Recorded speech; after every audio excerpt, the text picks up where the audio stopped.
get one life. And out that one life, you're only going to get out of it what you put into it. And never being okay with where you are, because after every level is another level, whether you realize it or not. And I always wanted to see what was past the thing that I got. I got here, but what was back there?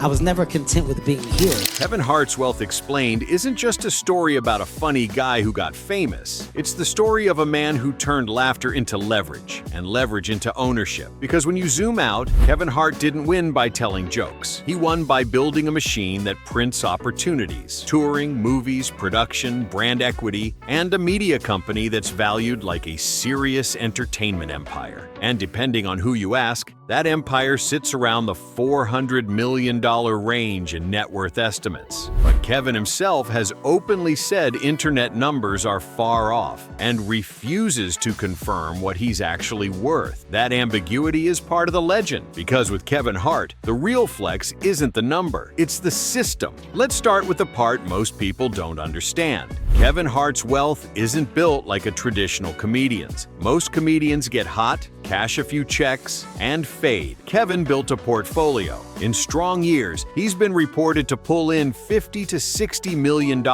annually from multiple lanes: stand-up, film, merchandise, endorsements, production. At one peak stretch, he was said to have earned around $90 million in a 12-month run, and later had years where the figure landed in the $40 to $60 million range. That kind of earning power doesn't come from being popular. It comes from being scalable. Kevin Hart made himself a business model. Now rewind to the beginning, because the origin story matters. Kevin Hart was born July 6, 1979 in Philadelphia. His father struggled with addiction and wasn't consistently present, and his mother held the household together. Kevin has said comedy became more than entertainment. It became a coping tool, a way to turn pain into something useful. And that mindset, turning what you have into what you need, shows up in every phase of his career. He finished high school, briefly attended community college, but he didn't stay on the traditional path. Instead, he chased the stage, even when the stage didn't want him. His early comedy years were not glamorous. He was doing small gigs for small money, sometimes $20 to $25 a set.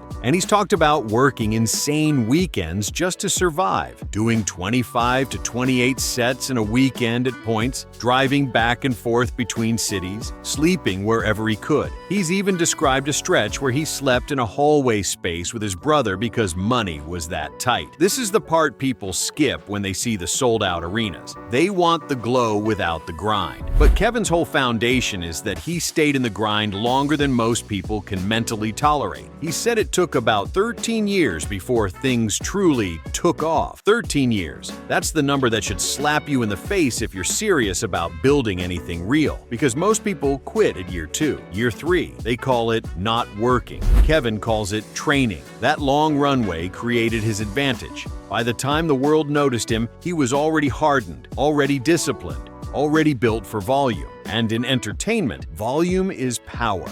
Once he found his voice, leaning into personal stories, self-deprecating humor, and high energy, he stopped trying to be someone else and started becoming a product audiences could instantly recognize. That recognition turned into momentum, and the first major wealth lever came from stand-up. Kevin Hart didn't just tour, he turned touring into an arena business. One of his specials and tours, Laugh at My Pain, was reported to have grossed more than $15 million, which at the time put him in rare air for comedy. Then he kept going. More tours, bigger stages, broader reach, global scale. One tour was said to have well over 100 shows. Another reportedly ran 168 shows worldwide. That matters because touring is not just ticket money. It's merch, brand visibility, negotiations, and proof of demand. Touring gives you something Hollywood respects: guaranteed audience.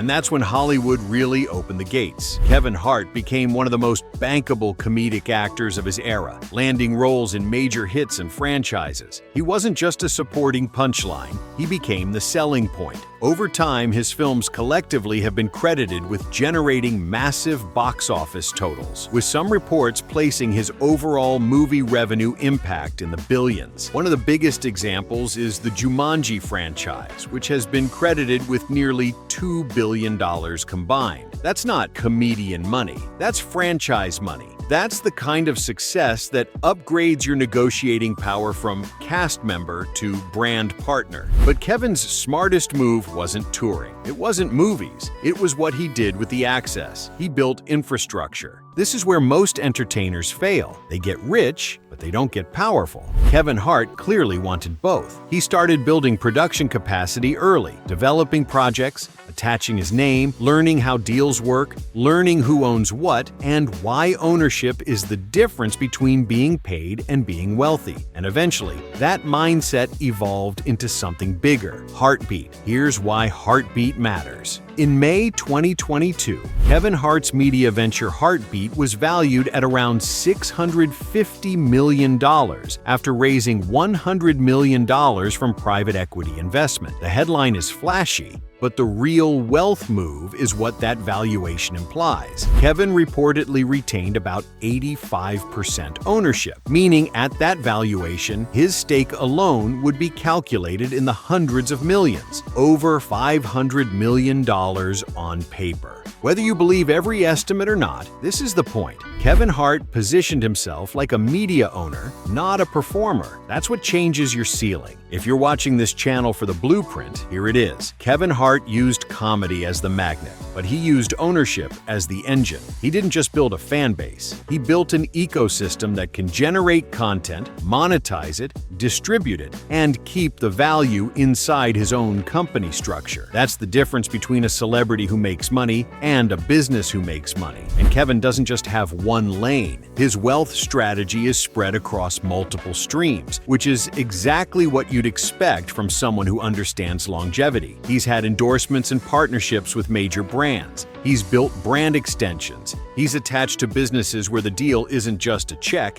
it's equity and long-term upside. Even his public image, fitness, discipline, work ethic functions like a brand asset that makes corporate partnerships easier to secure and more valuable to renew. Then there's the personal branding layer. Kevin Hart sells relatability, but behind that relatability is elite business discipline. That's why he can release specials, shoot films, do press, run a company, and still tour like a machine. He's built a reputation for being one of the hardest working entertainers alive. And in the business world, reputation is currency.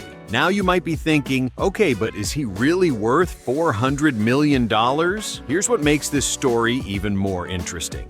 Kevin Hart himself has pushed back on the internet's net worth obsession. In a recent interview, when pressed about the widely circulated number, he basically dismissed it, saying you can't trust what you read online and suggesting the figure was far off. That doesn't automatically mean more or less. It means he's not interested in letting the public define his value by a number on Google. And that is a power move, because the moment you confirm a number, you invite a different kind of conversation. Taxes, contracts, expectations, jealousy, narratives. Kevin keeps the focus on what he can control, output, and ownership. He's also spoken publicly about wanting the title of billionaire, not just for ego, but for symbolism, for proof, for the kids who come from where he comes from, who are told that certain levels are impossible. Whether he's hit that mark or not, the goal itself reveals the mentality.